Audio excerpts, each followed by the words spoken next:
स्वाभाविक है कि हम उसको तीनों के लिए परीक्षा में उत्तीर्ण होने के लिए भी हम उसी हिसाब से परीक्षा की तिथि को रखेंगे। पूरे पेपर में उनको 30% मतलब कि 30 नंबर न्यूनतम लाना होगा, तभी वो पास करेंगे, नहीं तो वो परीक्षा से प्रतियोगिता से बाहर हो जाए। अन्य में जो पहले से है वो सही रहे और प्राथमिक विद्यालय के केस में 50% आरक्षण महिलाओं के लिए। और दूसरा सेक्शन में विकल्प है, मतलब कि वो हिंदी, उर्दू या बांग्ला। माध्यमिक विद्यालय के लिए graduation plus state STET plus BEd।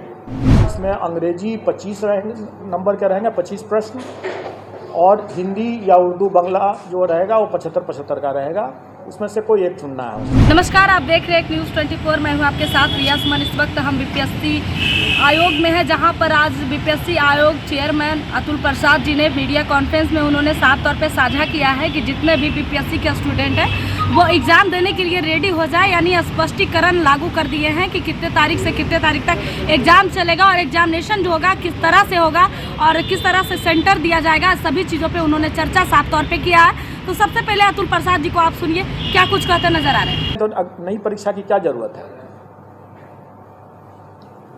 नई परीक्षा की इसलिए है क्योंकि जो अभ्यर्थियों की संख्या अगर 6 लाख है और अगर हम उसमें से 1,70,000 ही को हमको अगर लेना है, तो स्वाभाविक है कि हम मेरिट बेस्ड ही हम सिलेक्शन प्रोसेस करेंगे। अब रही बात की पेडागोजी जो है या चाइल्ड डेवलपमेंट, CDP जिसको कहते हैं, चाइल्ड डेवलपमेंट पेडागोजी के बाद जो कहते हैं, ये ऐसा चीज़ है जिसके लिए वो पहले से एलिजिबल हो, अपनी पात्रता पहले से प्रमाणित कर चुके हैं। दूसरी बात कि ये ऐसा मामला है कि वो भविष्य में, क्योंकि वो TET करके आए हुए हैं, वो जब स्कूल में जब जाएंगे वहाँ भी और भी अनुभव ज्ञान अभी हासिल करेंगे, उनका उसमें निखार आना ही है। उस पर हमको एक बार जब वो एलिजिबिलिटी टेस्ट कर चुके हैं उस बिंदु पर, तो दोबारा हमको उसी बिंदु पर उसकी परीक्षा लेने का कोई मतलब नहीं है।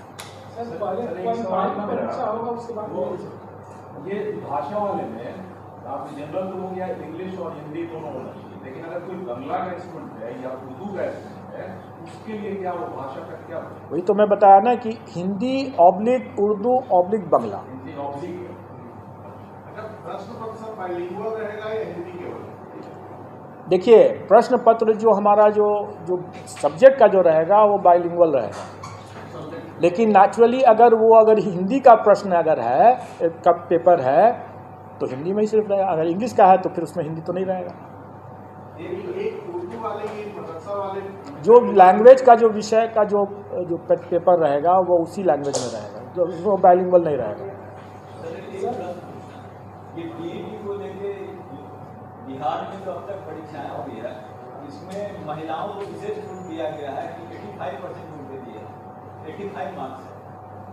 तो क्या वो छूट आप जारी रखेंगे या फिर 90 का है? देखिए, जो मिनिमम क्वालिफाइंग जो कट ऑफ है वो सरकार के द्वारा पहले से निर्धारित है। उसमें महिलाओं के लिए अलग है, सामान्य के लिए अलग है। वो उसका पूरा आप लोगों को ज्ञान होगा, हमारे पाठ्यक्रम में भी वो परसेंटेज लिखा हुआ है। अब रही बात कि सरकार ने इस बार जो नियमावली जो बनाया है उसमें प्राथमिक विद्यालय के शिक्षकों के लिए शिक्षकों के पद पर महिलाओं के लिए आरक्षण जो है 50% शायद रखा है, 50% रखा है, जो अन्य में 30% या 35% है, 35% है।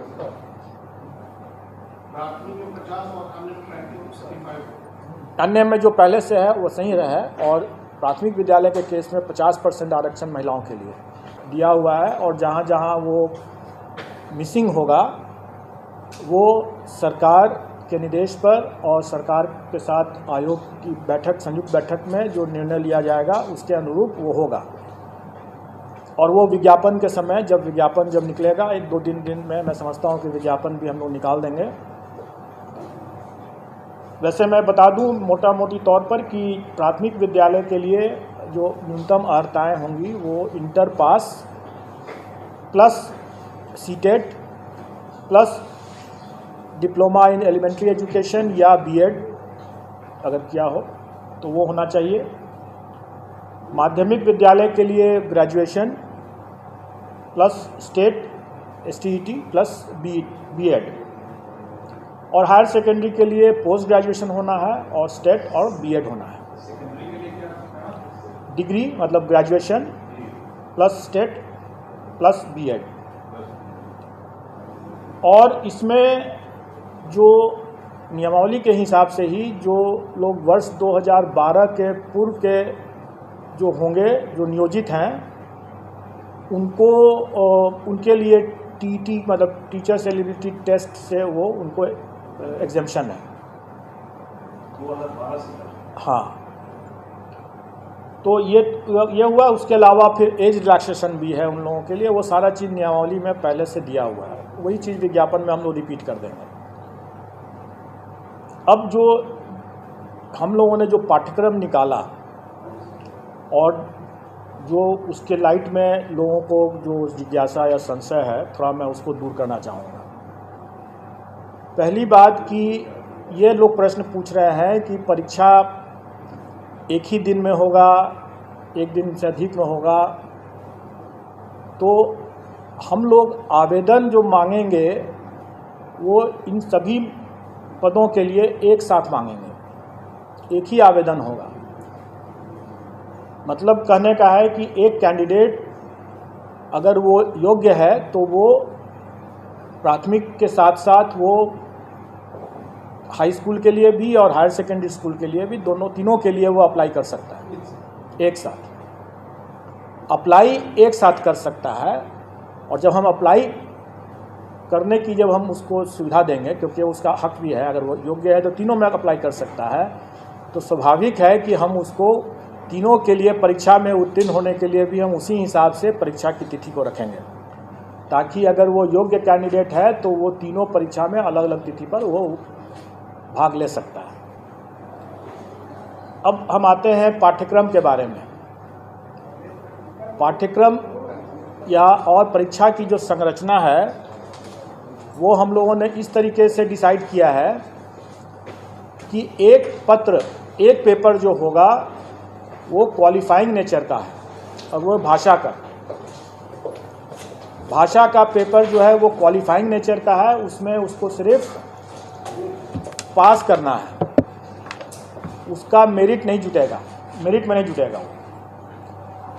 उसमें भाषा में 2 सेक्शन रहेगा। एक सेक्शन अंग्रेजी है जो सबको करना है और दूसरा सेक्शन में विकल्प है, मतलब कि वो हिंदी, उर्दू या बांग्ला।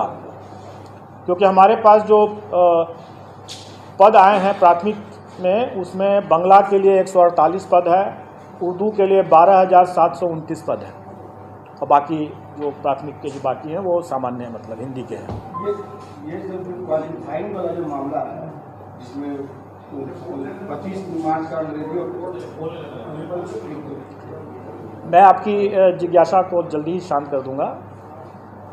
25 मार्क्स जो रहेगा वो, और सभी एग्ज़ाम जो हमारे हैं वो MCQ बेस्ड हैं, मतलब कि ऑब्जेक्टिव टाइप के हैं और मल्टीपल चॉइस क्वेश्चंस रहेंगे। और क्वालिफाइंग नेचर का जो पेपर भाषा का है उसमें अंग्रेजी 25 नंबर के रहेंगे, 25 प्रश्न, और हिंदी या उर्दू बांग्ला जो रहेगा वो 75-75 का रहेगा। उसमें से कोई एक चुनना है उनको। मतलब टोटल 100 नंबर के 100 प्रश्न रहेंगे और पूरे पेपर में उनको 30% मतलब कि 30 नंबर न्यूनतम लाना होगा, तभी वो पास करेंगे, नहीं तो वो परीक्षा से, प्रतियोगिता से बाहर हो जाएंगे। इसमें जो लोगों को जो जिज्ञासा है कि पहला कि क्या 30% अंग्रेजी में अलग और हिंदी में अलग लाना है, तो ऐसी बात नहीं है। संयुक्त रूप से उनको 30% लाना है, मतलब 30 नंबर लाना है। लेकिन मेरा ये मानना है कि ऐसा नहीं हो सकता है कि कोई शिक्षक हों और वह सड़क पर अगर चल रहे हैं और सड़क पर जो रोड पर जो साइनेजेस रहता है वो अंग्रेजी में भी रहता है, उसको न पढ़ सकें। तो आपने सुना, उन्होंने ये भी कहा सीटेट क्वालिफाई सभी अभ्यर्थियों को इस बार नौकरी का सुनहरा अवसर मिलेगा और सभी सीटेट क्वालिफाई अभ्यर्थी को नौकरी पक्की होगी। तब तक के लिए हमारे साथ जुड़े रहे। अगर इस वीडियो को फेसबुक पेज पर देख रहे हैं तो लाइक करें, यूट्यूब पर देख रहे हैं तो सब्सक्राइब करें। धन्यवाद।